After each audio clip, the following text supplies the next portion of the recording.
Oke, materi 4 adalah pengadaan barang jasa secara elektronik, sumber daya dan kelembagaan, pengawasan, pengaduan, sanksi, dan pelayanan hukum.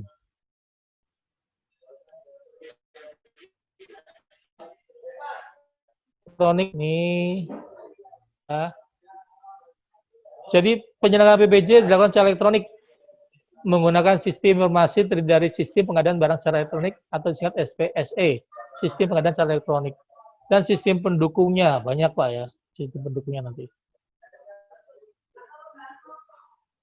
PBJ secara elektronik memanfaatkan e-marketplace. E-marketplace itu ada 3, katalog elektronik, toko daring, dan pemilihan penyedia. Katalog elektronik nanti belanjanya melalui purchasing. Toko daring itu toko online, juga melalui purchasing, kemudian pemilihan penyedia. Ya. Pemilihan penyedia ada e-tendering, bisa e-seleksi. Ini gambaran konsepnya, jadi kalau dilihat dari gambarannya, ke depannya itu, ya, kita akan satu sistem ya, dari perencanaan sampai dengan nanti pemilihan penyedia sampai dengan pengolahan BM-nya. Pasti banyak faktor-faktor pendukungnya nih. Ya. Gambarannya. Sehingga ke depannya kita bisa ketemu di e-marketplace. Baik Kementerian Lembaga Pemda sebagai penggunanya maupun di marketplace. Marketplace ada 3. Pertama toko daring, belakang pemilihan penyedia. Kemudian SPSE. SPSE merupakan ahli barang artinya apa?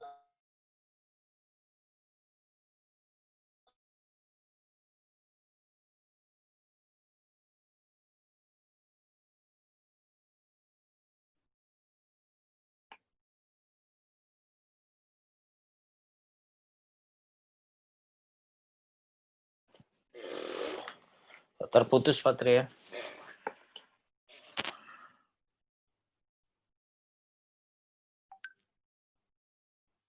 Cek. Cek yang lain masih kedengaran Bapak Ibu suara saya? Masih. Kedengaran Pak, kedengaran. Oh ya. Sepertinya Pak Imam terputus ini, Pak Imam terputus. Pak Imam tertendang. Datang lagi tuh udah. Terputus kayaknya. Halo, Bapak Ibu, sorry. Oh ya. Ya, Pak Imam sudah masuk. Masuk. Share-nya masuk dekatan ya. Sampai mana tadi terakhir? Sampai sini udah? Belum muncul? 3 Pak. Yang 3 Pak. Katalog elektronik, toko daring, sama pemilihan penyedia.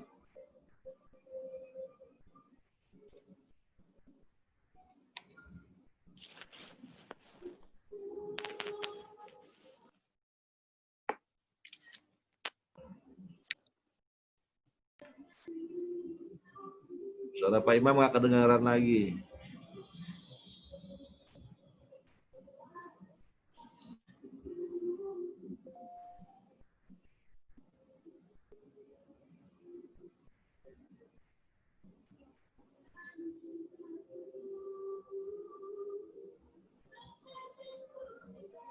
Halo? Halo, halo. Ya, terdengar Pak. Pak Bandi? Ya, ya. Oke. Belum ada screen-nya ya? Belum ada Pak, belum. Share screen-nya belum ada? Belum.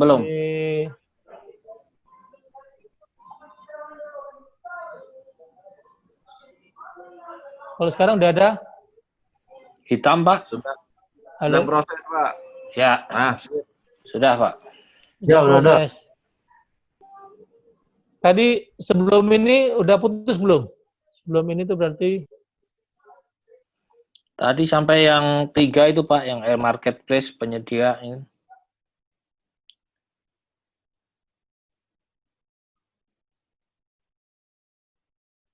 ini ya? Ya. Oke. Pengadaan secara elektronik tadi ada Jadi ada 3 Pak ya. Di sini tempat kita berkumpul. Artinya apa? Kementerian lembaga pemerintah daerah kalau membutuhkan nanti nyarinya ada e-marketplace. Demikian juga penyedianya. Penyedianya nanti juga menawarkannya melalui e-marketplace. Ada 3 cara, yaitu pemilihan penyedia, dari katalog elektronik. Nanti kita belanja untuk online,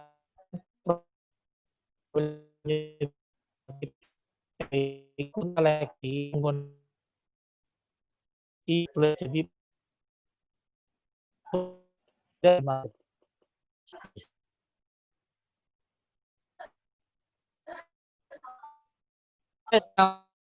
menggernya Putus-putus, Pak. semuanya LKPP Pemda masang, kementerian pasang, lembaga masang, kemudian jadi satu link Pak. Jadi artinya apa? Dia menekan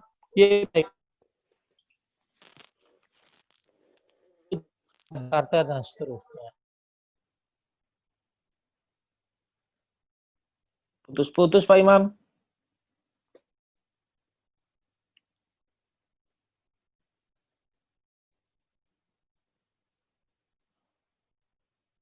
Ya.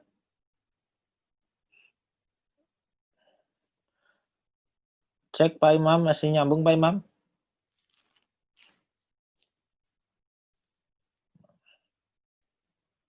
Sebenarnya terputus lagi Pak Imam ya.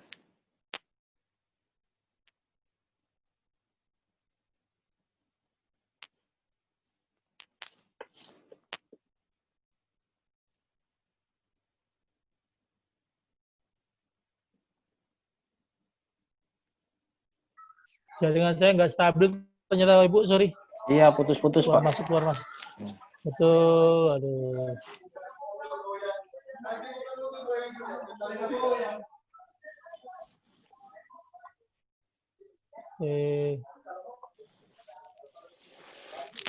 Ini ya.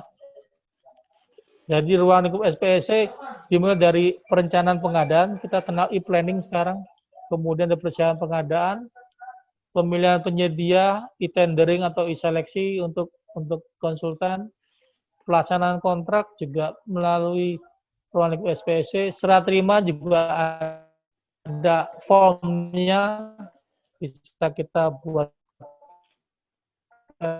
dari situ. Pengelola penyedia nanti ada sikap, sistem kinerja penyedia, semua dari ruang lingkup SPSC. Oke, nah ini gambarannya Pak ya, depannya kan seperti ini.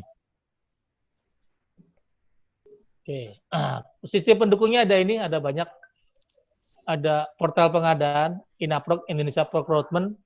Nah ini kalau Bapak Ibu pengen melihat pengadaan Indonesia bisa masuk ke sini, bisa lihat-lihat seluruh Indonesia, baik KLPD ada di sini semua. Kemudian pengelolaan peran masyarakat tidak juga dikasih kesempatan untuk berperan. Artinya apa?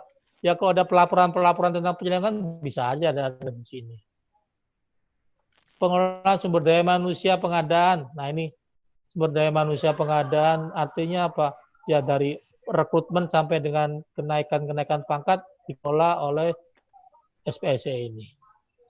Sumber daya pembelajarannya LKPP itu mendaya gunakan ilmunya banyak, kita bisa menggunakan kemudian pakai SPSC bisa kita linkkan juga.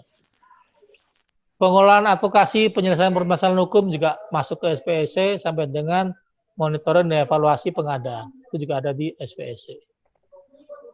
Kemudian setelah pengertian SPSC kemudian masuk ke e-marketingnya. Pertama ada katalog e-purchasing tadi, ada e-katalog elektronik atau katalog elektronik. Ada 3 katalog elektronik. Pertama nasional, kedua sektoral, ketiga lokal. Nasional yang mengelola LKPP, disusun dan dikelola LKPP. Contohnya yang paling gampang adalah pengadaan mobil-mobil yang sudah masuk katalog elektronik Bapak Ibu. Ya, berarti kita tinggal belinya melalui e-purchasing. Jadi LKPP terikat kontrak dengan dealer-dealer mobil tersebut. Kemudian kalau katalog sektoral, tanggung jawab dari kementerian lembaga yang kegiatannya rutin mengadakan itu gitu.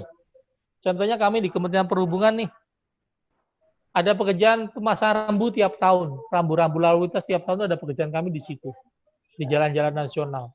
Nah itu kalau memang udah standar, bisa saja diusulkan menjadi katalog elektronik sektoral. Artinya apa? Kalau butuh pengadaan rambu itu nggak usah tender, tinggal lihat ada nggak daftarnya, kemudian kita adakan kontrak pemasangannya. Jadi itu katalog sektoral. Kemudian yang ketiga, katalog elektronik lokal. Itu tanggung jawab pemerintah daerah. Jadi pemerintah daerah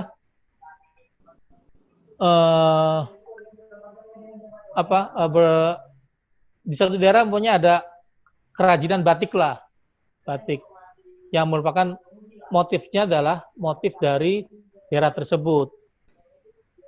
Nah, untuk mengadakannya, pegawai negerinya pada beli dari situ, ya enggak.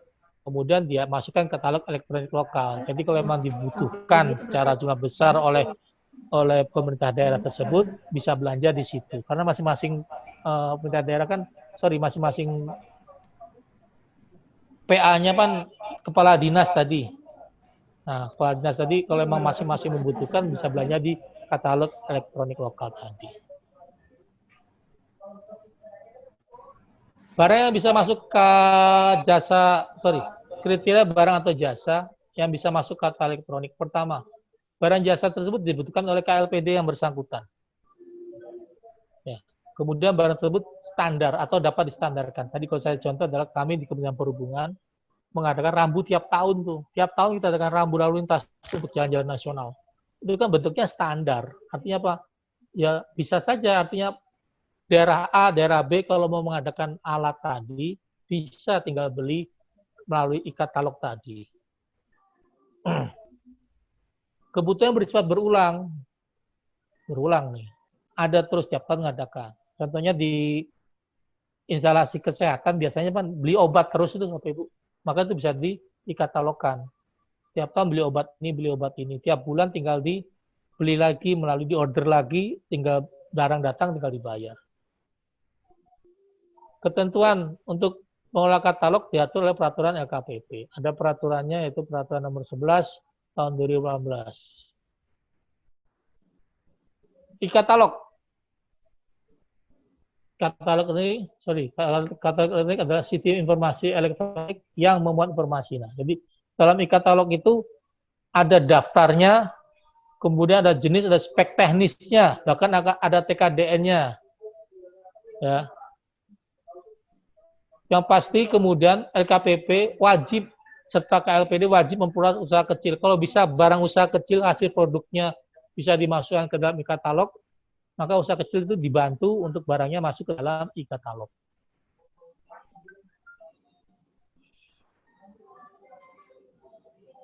Pemilihan produk yang bisa masuk e-katalog dilaksanakan oleh KLPD atau LKPP dengan metodenya pertama tender. Artinya apa?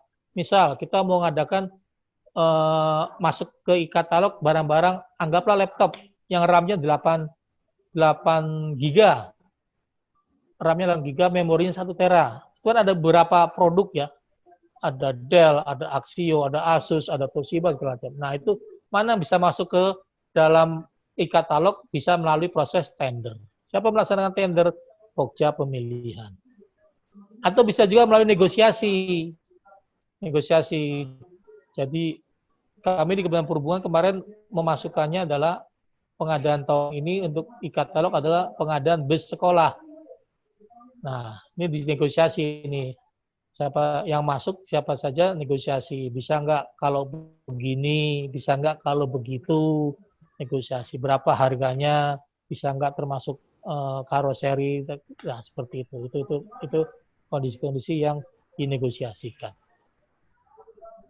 Terakhir waktu saya ke LKPP sih ada yang mengusulkan perusahaan yang berusaha memasukkan adalah baju anti peluru ya. Itu kan untuk konsumennya teman-teman di kepolisian atau di sipil penjara. Kalau e-katalog daftar e-katalog itu daftarnya, kemudian kalau cara belanjanya kita pakai e-purchasing. E-purchasing adalah tata cara pembelian barang jasa melalui katalog elektronik. Wajib dilakukan untuk barang jasa menyangkut pembangunan kebutuhan nasional atau strategis ditetapkan oleh kementerian, oleh menteri, kepala lembaga atau kepala daerah. Nah, jadi yang bisa masuk dalam belanja e-purchasing tadi kalau barangnya sudah masuk di katalog. Nah, sudah masuk di katalog, maka belanjanya wajib melalui purchasing. Ya, menyangkut kebutuhan nasional tadi. Kalau belanjanya e-purchasing, tidak diperlukan jaminan penawaran dan jaminan pelaksanaan. Artinya, beberapa pekerjaan tuh butuh jaminan penawaran. Jaminan penawaran tuh kalau pekerjaannya jasa konstruksi, kemudian melaksanakannya juga untuk menjamin pelaksanaannya tepat, maka harus menggunakan jaminan pelaksanaan. Nah, khusus e-purchasing ini tidak memerlukan dua jaminan tadi. Jadi kalau barangnya sudah publish di e-katalog, kita belanja, artinya apa? Ya barang itu akan dikirim. Gimana kalau ternyata si penyedianya ingkar? Ya kalau saya sebutkan di sini ada contoh Matahari Mall itu pernah ingkar itu akhirnya di blacklist oleh LKPP. Bisa dibayangkan kok udah di blacklist kayak gitu nggak bisa digunakan. Kemudian bentuk kontraknya yaitu berupa pesanan, surat pesanan. Bentuk kontrak e-purchasing ini berupa surat pesanan. Ya, cukup surat pesanan itu bentuk kontrak. Jadi kalau sudah disetujui dua belah pihak tadi, ya dilaksanakan. Kalau satu pihak seperti tadi Matahari Mall tidak melaksanakan, maka dapat penalti berupa blacklist. Pelaksana e-purchasing. Kalau paling banyak e-purchasing tadi angkanya sampai dengan 200 juta, maka yang memproses pemilihannya adalah pejabat pengadaan. Ya, contohnya tadi mau beli laptop, berapa nilai rupiahnya? 190. Maka tugas memilih penyedianya adalah tugas dari pejabat pengadaan. Beli motor, berapa jumlahnya? 150 juta. Maka proses pemilihan penyedianya adalah tugas pejabat pengadaan. Kalau di atas 200 juta, contohnya mau beli bus atau mau beli mobil operasional untuk kepala kantor, nilainya berapa? 1 miliar. Pokoknya di atas 200 juta, maka tugasnya memilih penyedia, prosesnya menugaskan penyedia, maka menjadi tugasnya PPK. Beli laptop juga demikian, kalau nilainya di atas 200, beli laptop 500 juta, beli komputer 500 juta. Karena di atas 200 juta, maka proses memilih penyedianya menjadi tugas PPK. Oke. Kalau di atas 200 juta melebihi 100 miliar, proses pengadaannya, misalnya mau beli bus untuk diterapkan di seluruh Indonesia oleh Kementerian Perhubungan, maka mengadakan proses pemilihannya adalah PPK.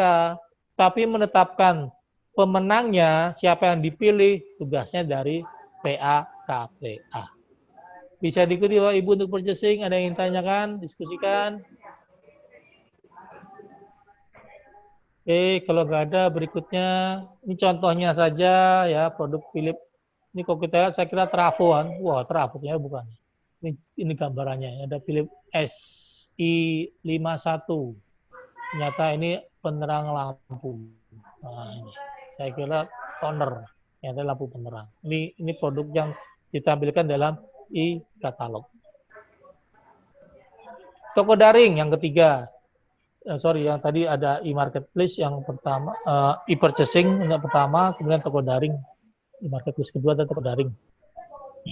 Tempat terjadinya perdagangan barang jasa melalui sebuah sistem memungkinkan penjual pembeli melakukan transaksi secara online. Ya. Pelaksanaan pembelian melalui toko daring sesuai dengan ketentuan pelaksanaan pengadaan dengan metode e-purchasing. Metode juga e-purchasing. Loh, gimana cara bayarnya? Toko daring kan belanja online harus belanja duluan, betul? Harus bayar duluan, ya. Bisa, ya. Nah, disinilah matchingnya, ngelingnya kita kenal namanya KKP, Kartu Kredit Pemerintah. kartu kredit pemerintah. Di sinilah ngelingnya. Jadinya kalau emang diperlukan belanja toko daring, ya silakan diorder. Nanti belanjanya pakai KKP. KKP ini fungsinya seperti uang persediaan seperti UP. Tapi ditutupin oleh bank dulu. Di akhir bulan nanti ada rekap, dibayar ganti oleh pemerintah. Itu fungsinya KKP. Ke depan untuk belanja sampai 50.000 kita diwajibkan menggunakan namanya bela pengadaan. Artinya apa? Toko-toko kecil di sekitaran kita yang biasa jadi langganan nanti akan masuk seperti ke dalam bela pengadaan tadi. Bela pengadaan itu belanjanya seperti kita belanja melalui Gojek atau Grab, Pak. Jadi nanti pejabat pengadaan belanjanya melalui aplikasi. Tren bisnis dunia seperti ini, gambaran saja. Yang pasti seperti ini classified media ini tidak bisa kita jadikan toko daring. Kenapa? Karena belanjanya langsung ke persorangan. Kalau eBay, kemudian Amazon, kita belanjanya ke toko ya, Lazada, Shopee, itu kan belanjanya ke tokonya. Artinya apa? Meskipun kita ke orangnya, tapi pembayarannya bukan ke orang tersebut. Pembayarannya melalui ke pengelolanya, yaitu Lazada-nya, ke Shopee-nya. Kalau kita udah ACC baru dibayarkan dari Lazada, Shopee ke penyediaannya persorangan. Ini seperti ini gambarannya. Oke. Kemudian yang ketiga, marketplace yang ketiga adalah pemilihan penyedia. Ada 4 ya, 5 termasuk e-purchasing tadi. Kemudian yang ke-2 sampai ke-5-nya ini, kalau barang konstruksi ada pengadaan langsung. Ya tadi dengan sistem bela akan tercatat di sistem SPSE-nya. Kemudian ada penunjukan langsung. Penunjukan langsung hampir sama dengan pengadaan langsung. Kalau pengadaan langsung terbatas sampai 200 juta. Penunjukan langsung tidak terbatas 200 juta. Tapi ada kondisi atau keadaan tertentu. Kemudian ada tender cepat, ada tender. Jasa konsultansi, pilihannya ada 3. Seleksi, pengadaan langsung, dan penunjukan langsung. Layanan LPSC seperti ini. Ya. Layanan mengolah teknologi informasi untuk memfasilitasi pelaksanaan pengadaan secara elektronik. KLPD, Kementerian Lembaga Pemerintah Daerah menyediakan fungsi layanan pengadaan secara elektronik yang dilakukan KPD. Jadi LPSC itu yang menyediakan SPSC-nya. SPSC ini digunakan oleh APBD. Ini layanan yang bisa diberikan oleh LPSC. Pertama, mengolah sistem informasi PBJ dan infrastrukturnya. Jadi yang tugas mengelola sistemnya adalah LPSC. Ya. Kemudian melakukan registrasi dan verifikasi. Artinya apa? Registrasi yang jadi PPK siapa? Kemudian diverifikasi. Kemudian penyedia yang mendaftar siapa? Kemudian diverifikasi. Tapi fungsinya tadi mendaftar di satu penyedia mendaftar di satu LPSC, dia bisa ikut di seluruh LPSC yang ada di Indonesia. Kemudian mengembangkan sistem informasi yang dibutuhkan oleh pemangku kepentingan. Kepentingan di sini ya stakeholder kita nanti kan terkait dengan BMN-nya ya. Nah, itu dikembangkan. Jadi akan ngeling dari e-budgeting sampai dengan pengolahan BMN-nya. LPSC yang menetapkan standar layanan adalah KPP, ya. Kemudian KPP juga melakukan pembinaan dan pengawasan secara elektronik. Oke, ini contohnya kalau kita masuk penampilannya seperti ini, tampilan website LPSC-nya, ya. Nanti ini ada login segala macam, bisa masuk lewat sini. Oke. Sampai sini ada yang ditanya Bapak Ibu? Sebelum masuk, udah jam 12. Dilanjutkan besok atau gimana Pak Moderator? Jam 11. Hah?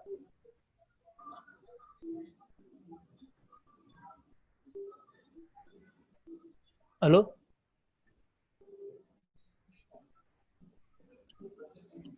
Masih jam 11, Pak. Masih jam 11 ya? Iya, masih jam 11. Oh, settingan jam saya masih settingan Indonesia Tengah. Oke. Settingan jam saya masih settingan Indonesia Tengah, ternyata belum saya rubah.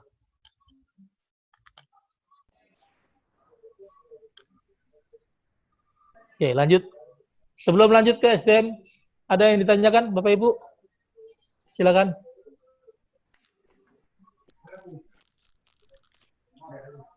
Mohon maaf Pak Imam, mungkin bisa diberikan tes materi itu Pak Imam. Tes materi. Ya, untuk latihan soal gitu kan.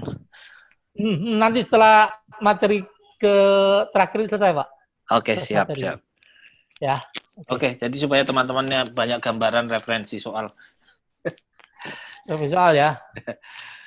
Saya kalau kasih tes materi kan ada beberapa tes di modulnya ya. Itu kalau yang tes itu untuk lebih memahami materi yang disampaikan. Tapi kalau yang tryout untuk lebih mendapat gambaran tesnya akan seperti apa sih gitu loh.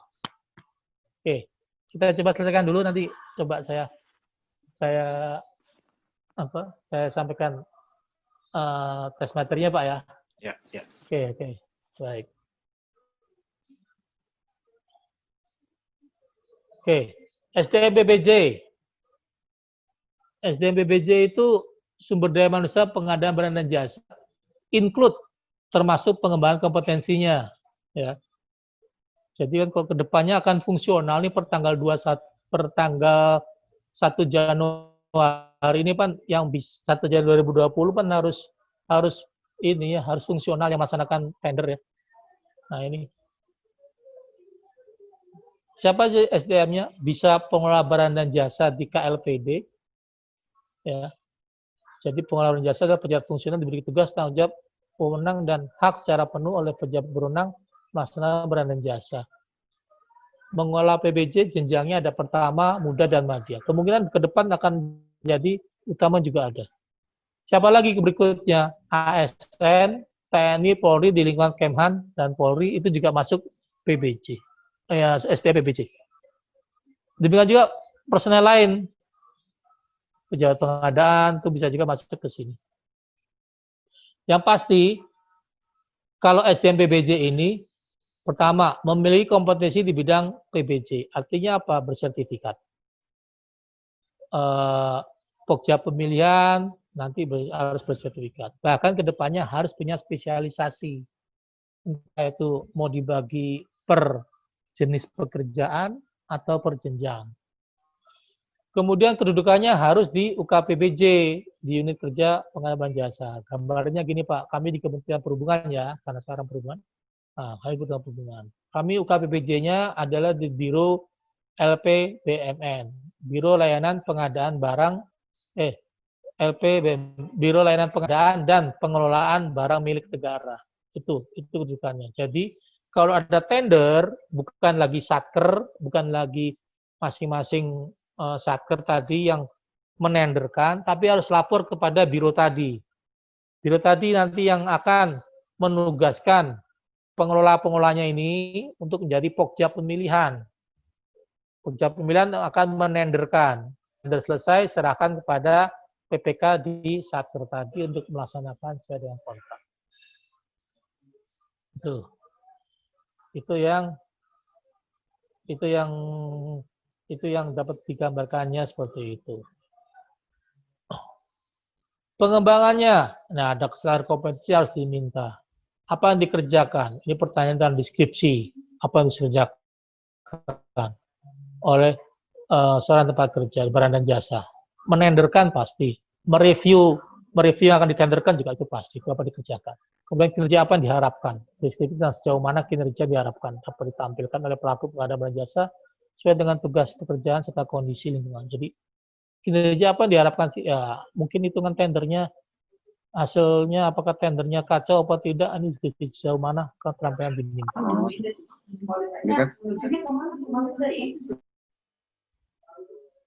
Oke. Pengukuran kinerja. Nah, disebut tentang bagaimana cara mengetahui mengukurnya.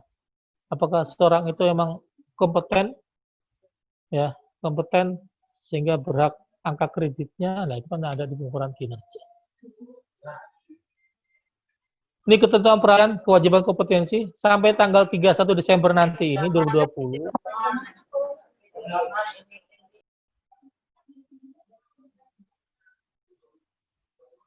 Pengelola pemerintah di pokja pemilihan wajib dijabat oleh pengelola barang dan jasa di Kementerian Lingkungan Pemda. Artinya apa? Sampai sekarang sih, sampai tanggal 31 Desember ini masih bisa bukan fungsional. Pokja pemilihan pejabat pengadaan wajib dijabat oleh pengelola barang jasa. Tapi setelah 31, berarti tanggal 1 Januari 2020, maka pokja pemilihan itu wajib oleh pengelola. Artinya wajib fungsional. Karena jabatan pengelola PBJ ini adalah jabatan fungsional tertentu di bidang pengadaan. Ini yang disebut punya jenjang pertama, muda, dan madya. Ya, kalau selama ini sampai sekarang yang nenderkan UKPBJ tapi belum wajib jabatan fungsional tertentu, per tanggal 1 Januari harus fungsional tertentu. Wah, honornya hilang dong. Iya, tapi kan dapat tunkin. Ya, diganti tunkin. 31 Desember 2023. Nah, per 1 Januari 2004, maka PPK, Pokja Pemilihan, jabat oleh ASN wajib sertifikat kompetensi, harus punya kompetensi. Kalau selama ini cukup sertifikat yang tingkat dasar saja, tapi setelah 2024 nanti, dimulai 2024 nanti harus punya kompetensi bidang masing-masing. PPK, Pokja Pemilihan, pejabat pengadaan yang dijabat oleh selain pengelola barang dan jasa di KLPD, ASN, TNI, Polri wajib memiliki sertifikat kompetensi bidang PBJ. Jadi bisa saja tadi yang dimaksud agen pengadaan tadi harus tetap punya sertifikat kompetensi bidang PBJ.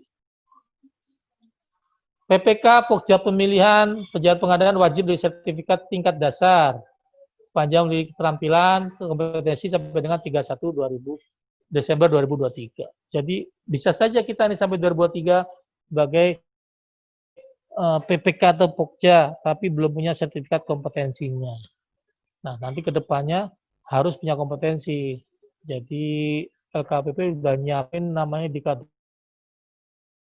ada sekitar 29 unit kompetensi nggak salah.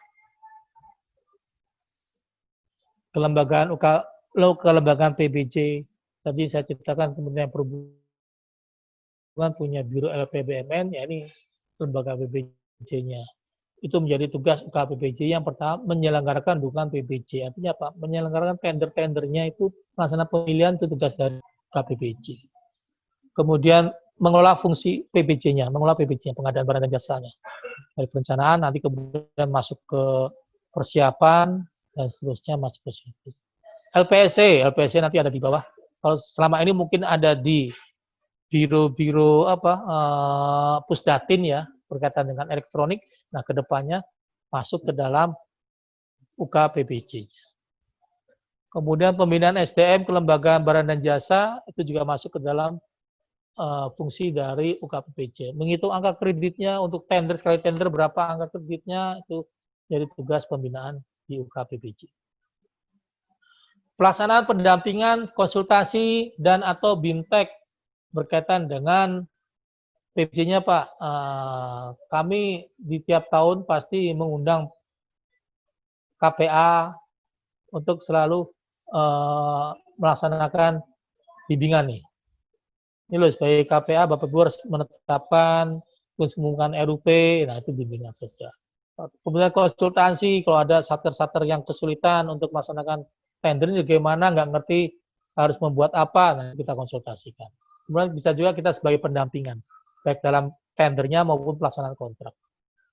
Pelaksanaan tugas lain yang diberikan oleh menteri, kepala daerah atau kepala lembaga atau kepala daerah. Tugas lain, artinya kalau tempat kami, Biro LPBBN, Biro Layanan Pengadaan dan Pengelolaan Barang Milik Negara. Artinya tugas lainnya adalah mengelola barang milik negara, apa yang dihasilkan dari proses pengadaan, kemudian ditindaklanjuti oleh kami untuk mengelola barang milik negaranya, pencatatannya sudah siap apa belum. Kemudian siapa yang bentuk UKPBJ? Kepala daerah, kepala lembaga, atau menteri. Ya, bentuknya sekarang adalah struktural. Tingkat kami adalah tingkat eselon 2 karena adanya di biro. Mungkin ada juga yang di dirjen juga mungkin ada, tapi saya belum tahu siapa. Tapi kebanyakan rata-rata di eselon 2 yaitu berbentuk biru. Pengawasan, pengaduan, sanksi, dan pelayanan hukum. Oke.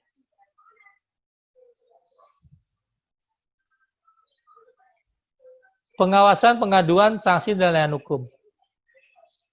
Penyimpangan dalam pengadaan itu bisa dimulai dari perencanaan, persiapan, sampai dengan pelaksanaannya. Ya, perencanaan. Nggak butuh karena ada tawaran dari penyedia, ini kalau bisa diadakan dapat berapa persen, maka dimasukkan ke dalam perencanaan. Itu nggak butuh, nggak dibutuhkan, tapi ya tadi bisa direncanakan. Persiapan pengadaan, kita adakan persyaratan yang memberatkan, yang bisa cuma 1 atau 2 pihak saja. Pelaksanaan pengadaan, speknya dikurangi. Nanti penyimpangan bisa terjadi di tahap perencanaan, persiapan, dan pelaksanaan pengadaannya. Kemudian, apa yang bisa dijalani? Banyak nih, ada pengawasan, ada pengaduan, ada sanksi, ada pelayanan hukum.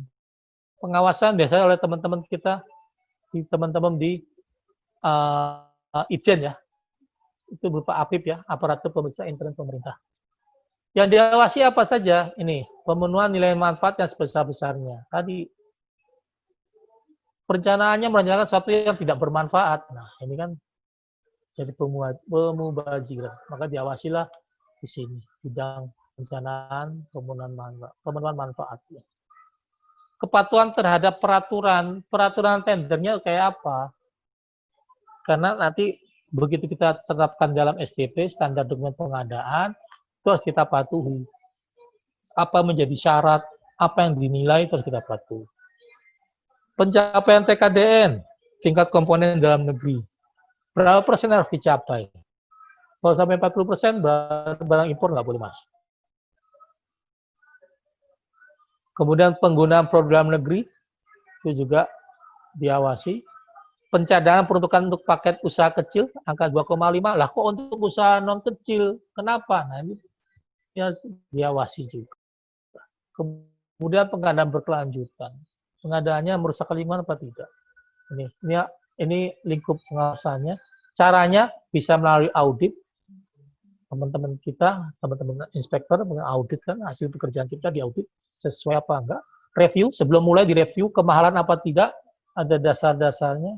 Selama pekerjaan dipantau, dievaluasi, atau juga ada whistleblowing system, satu laporan dari orang yang mempunyai data tentang penyimpangan, kemudian karena dia nggak berani lapor, takut di blow up atau gimana, maka dia whistleblowing, dia sampaikan melalui sistem whistleblowing ini.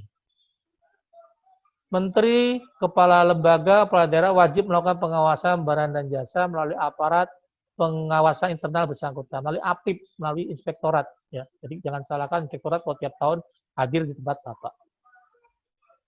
Ruang lingkup pengawasan tadi dimulai dari perencanaan, persiapan, pemilihan penyedia, pelaksanaan, sampai serah terima. Itu dalam proses pengadaan kita diawasi terus. Whistleblowing system.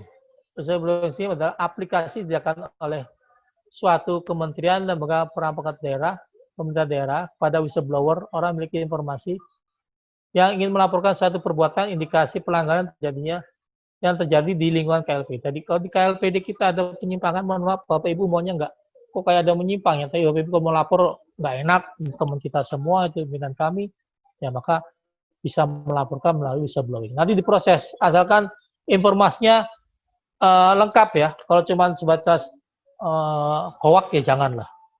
Ya. Nah, pasti harus ada informasinya. Ini pengaduan masyarakat. Prosesnya seperti ini. Sebenarnya kalau ada pengaduan di bidang bank jasa, teman-teman di Bareskrim itu nggak boleh bertindak dulu sebelum APIP-nya menyatakan itu salah. Kalau APIP-nya sudah menyatakan itu salah, maka baru teman-teman kepolisian atau kejaksaan itu boleh bertindak. Ini contohnya seperti ini. Ada pelapor, masyarakat, penyedia, pelaku usaha. Ya, lapor pada Itjen nih. Itjen menindaklanjuti laporan tersebut, tapi harus ada buktinya ya. Kalau cuma hoax jangan, kasihan. Ya, ini Ijen. Ijen kemudian lapor kepada pimpinan, menteri, kepala lembaga atau kepala daerah. Kemudian kalau emang ada indikasi KKN, baru lapor ke APH, bisa kejaksaan atau kepolisian, barulah mereka bertindak. Yang salah adalah masyarakat lapornya ke APH, APH-nya langsung bertindak. Salah lo, ciduk. Nggak seperti itu mestinya. Mestinya APH-nya meneruskannya kepada APIP dulu. Biar dicek dulu lah APIP-nya.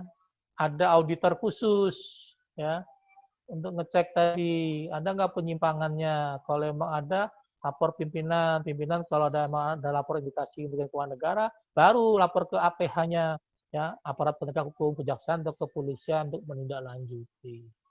Nah, sering masuk TV adalah atau Bariskrim manggil, itu juga nggak tepat.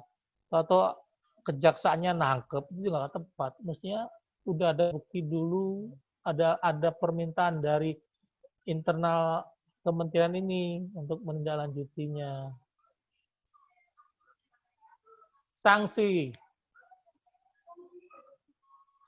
dalam proses barang jasa pemerintah dikenakan. Bisa terhadap peserta pemilihan, bisa kepada pemenangnya, bisa juga pada PA, KPA, bisa pada PPK, bisa pejabat pengadaan, bisa pekerja pemilihan, bisa PJPHP, bisa PPAP.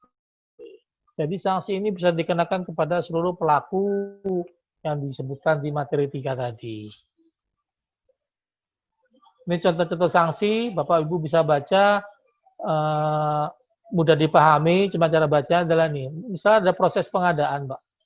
Proses pengadaan sampai mana sih? Sampai proses pemilihan penyedia. Siapa menjalankan? Menjalankan proses pemilihan penyedia adalah pokja pemilihan. Kalau itu tender di atas 200 juta, barang untuk jasa lainnya di atas 100 juta untuk konsultan. Kalau sampai batasan tadi, pejabat pengadaan. Tapi kalau untuk e-purchasing adalah PPK. Misalnya ada proses pemilihan, ternyata dokumen yang dikirimkan oleh penyedia, oleh pelaku usaha yang ikut tender, tidak benar atau palsu. Maka sanksinya adalah digugurkan dalam pemilihan. Udah calon pemenang, digugurkan Pak, karena datanya palsu. Jaminan penawarannya kalau ada, dicairkan. Ya, kemudian diproses, masuk sanksi terhitam selama 2 tahun. Siapa yang menetapkan? PA, KPA. Atas usul siapa? PP atau pokja pemilihan atau agen pengadaan. Jadi yang ngusul ini adalah yang sedang memproses proses pengadaan sampai di mana. Kalau dia proses pemilihan tugasnya ini, makanya ngusul adalah ini. Tapi menetapkan adalah PA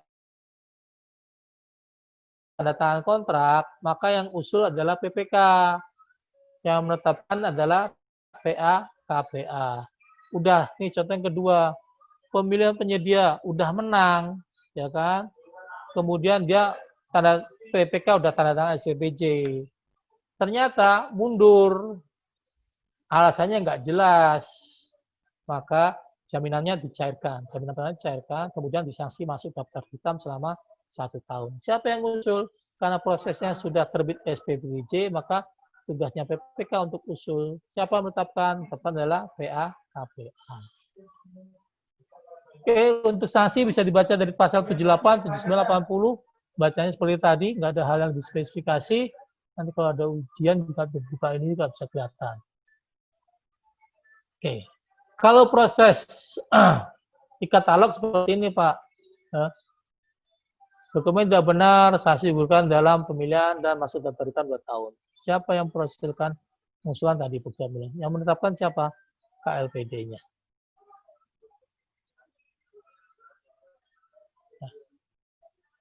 Oke.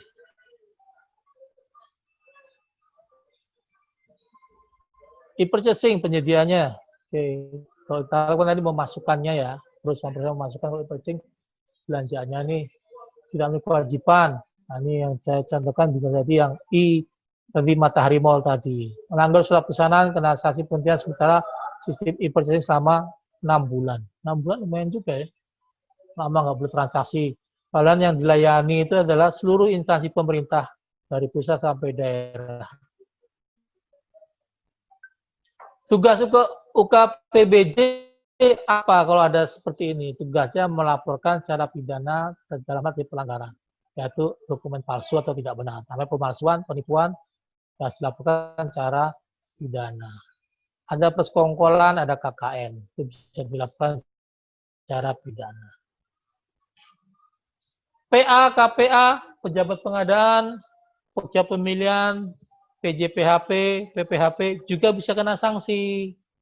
Kena sanksi proses pengadaan dalam seluruh proses pengadaan. Contohnya yang pertama, lalai melakukan suatu perbuatan secara menjadi kewajiban. Lalai melakukan evaluasi ini, tentu waktunya habis sudah, yang menang si A saja. Ya, maka kena sanksi administrasi. Siapa yang memberi sanksi? Yaitu jasnya pejabat pembina kepegawaian. Biro kepegawaian kita lah sanksi sesuai dengan peraturan perundang-undangan.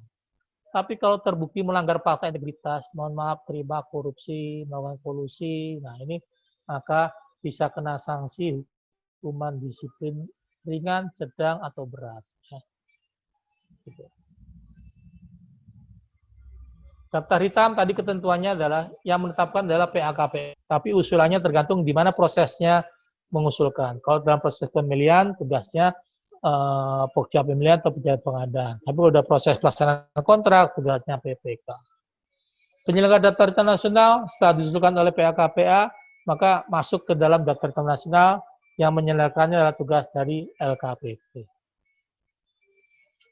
Pelayanan hukum. Pelayanan hukum bagi pelaku PBJ ya, diberikan oleh KLPD, diberikan oleh Kementerian Lembaga Pemda. Jadi kalau kita, mohon maaf, kalau kita sebagai pelaku barang dan jasa, kemudian ditutup hukum, ya, ada sanggah, kalah, kemudian dia ditutup hukum, perdata, nah itu wajib didampingi pembahasan hukum oleh Biro Hukumnya, baik itu Kementerian Lembaga Pemda. Pelayanan hukum ini diberikan dari proses penyelidikan hingga tahapan putusan pengadilan. Atau kalau enggak, tadi ada laporan terjadinya penyimpangan, diteliti, oke, masuk ke Bareskrim atau ke Kejaksaan. Nah, dalam proses penyelidikan ini harus didampingi oleh, diberikan pelayanan hukum oleh Kementerian Lembaga Peraturan Daerah yang bersangkutan. Dimulai dari penyelidikan, pemanggilan, sampai tahapan putusan pengadilan salah atau tidak bersalah.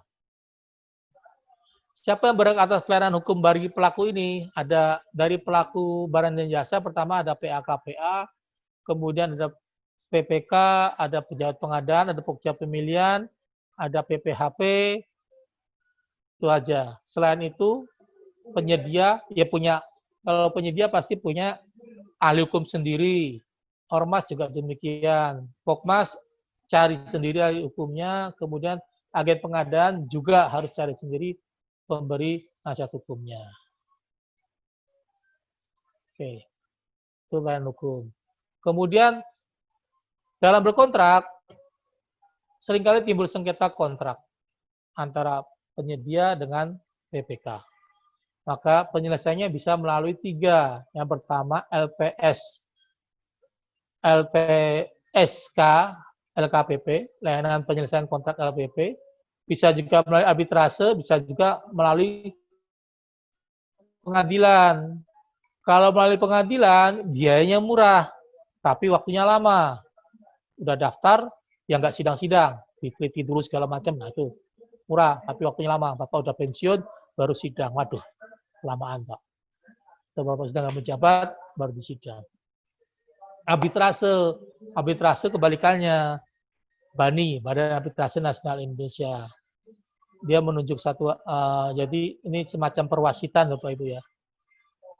PPK menunjuk hakim A, penyedia menunjuk hakim B. Hakim A dan hakim B menunjuk si C sebagai wasit. Kemudian mereka berunding nih. Siapa yang salah?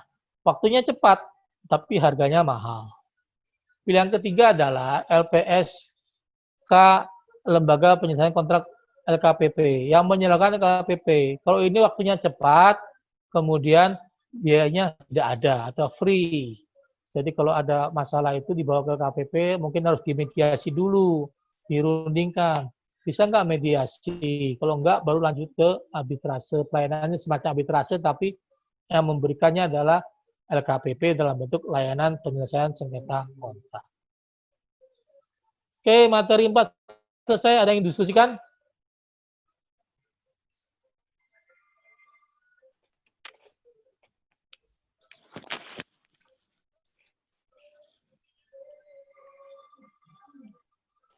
Silakan Bapak Ibu, kalau yang didiskusikan.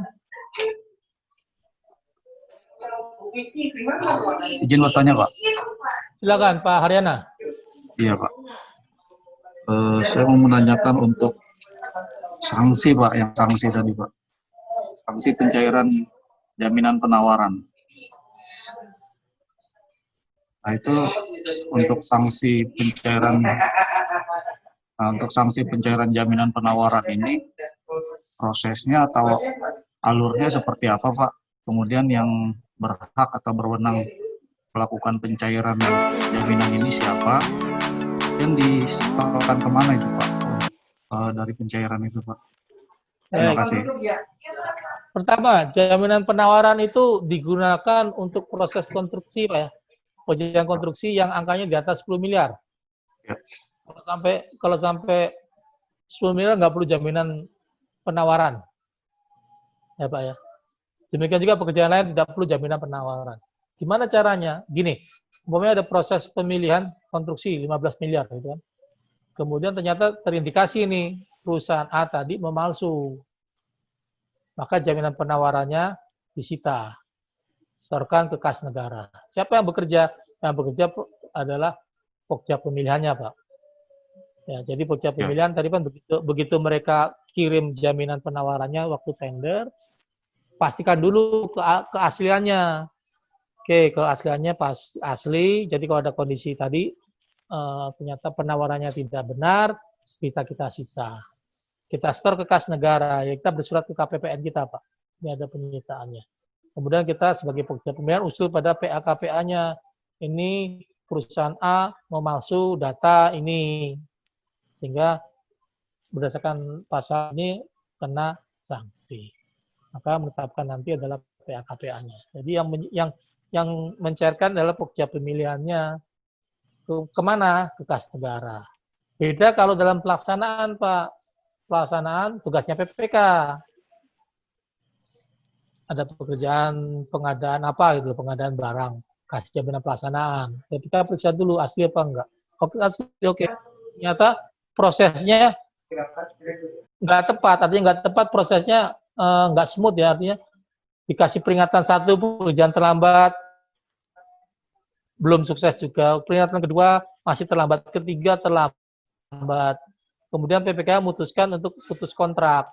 Ya, karena tadi ketidakmampuan si penyedia. Maka PPK yang nyetor ke kas negara tadi jaminannya. Kemudian PPK bikin laporan kepada PAKPA untuk menetapkan sanksi daftar hitam. Begitu, Pak. Terima kasih, Pak. Baik. Ada lagi Bapak Ibu? Ya Pak, izin Pak. Silakan Pak Dede. Ya Bapak Imam, makasih. Ini sesuai dengan sanksi tadi. Apabila misalnya penyedia tidak sesuai dengan kontrak tadi, misalnya pengadaan satu barang tidak sesuai atau terlambat tadi dilakukan, misalnya hasilnya jelek lah Pak, tapi hasilnya jelek, baik. Ya, hasilnya jelek. Nah, itu yang memberikan sanksi terhadap penyedia tadi, baik itu tidak masuk daftar hitam atau tidak, satu. Kedua, kalau misalnya siapa yang memberikan sanksi, itu Pak. Terus saya sih inginnya setelah yang memberikan sanksi, dia tidak bisa mengikuti tender yang sama. Mohon di pencerahannya Pak Imam. Makasih. Baik Pak Dede. Udah siang nih Pak Dede, pertanyaannya susah banget. Gini, barang yang dihasilkan jelek, gitu Pak ya? Jadi gini, itu kan prosedurnya mestinya nggak diterima Pak. Ya, misalnya. Ya, nggak diterima. Terus bagaimana? Harus diperbaiki. Oke. Harus perbaiki. Ternyata nggak sanggup, putus kontrak. Putus kontrak, ya tadi prosedurnya kan ada SP1, SP2, SP3. Nah, Ya. putus kontrak. Nah, siapa yang mengusulkan? Yang mengusulkan PPK-nya, Pak. PPK, Pak. Yang memutuskan masuk daftar hitam adalah PPK. PA-KPA-nya. Ya. Jadi sebetulnya apa ya? Sebetulnya nih, kalau kita sama-sama mau melaksanakan perpres ini, hasilnya bagus, Pak. Tapi ya tadi ada kenakalan-kenakalan itu yang menjadi tidak bagus. Ya. Itu ada kenakalan yang menjadi tidak bagus. Barangnya mestinya besi 8 mili, ya, diganti 8 mili banci, 7 mili enggak, 8 mili enggak nyampe, ya. Maka khawatirnya ambruk. Bahkan kemarin ada pertanyaan gini, Pak. Kita mau bangun gedung bertingkat. Kemudian dicor, mestinya standarnya adalah K300. K300, kekuatan 300 itu harus masih kuat. Ternyata digempur 300 ton nggak salah, 300 nggak salah, itu masih kuat ya. Nah, dihancurkan dengan 300, dibenturkan 300 kilogram, 300 ton saya lupa. Ternyata begitu dicek kering, K-nya cuma kan kalau ngecer tuh dikasih sampel, Pak ya, oleh si ready mix-nya tadi pasti disiapkan sampel tuh. Ini dihancurkan pada titik berapa, nah itu baru disebut K berapa. Nah ternyata begitu dicek, K-nya K275. Nah itu mestinya dibongkar. Tapi kalau dibongkar pasti penyediaannya rugi berat. Makanya mungkin orang-orang teknik punya treatment supaya K-nya tadi bisa jadi K300. Nah treatment itu yang disepakati oleh PPK-nya dengan penyediaannya. Itu. Jadi itu tadi Pak. Tapi yang usulkan tadi, usulnya tergantung sampai di mana. Gitu Pak Dede. Ya Pak, terima kasih Pak Imam. Baik. Ada lagi Bapak Ibu?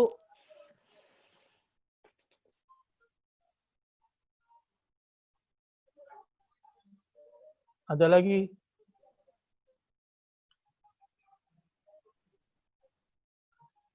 Oke. Oke, ada lagi Bapak Ibu?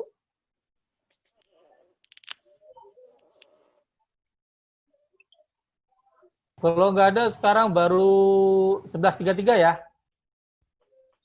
11.33? Ya, betul. Oke, coba tadi Pak Bandi bilang masukan, coba soal ya.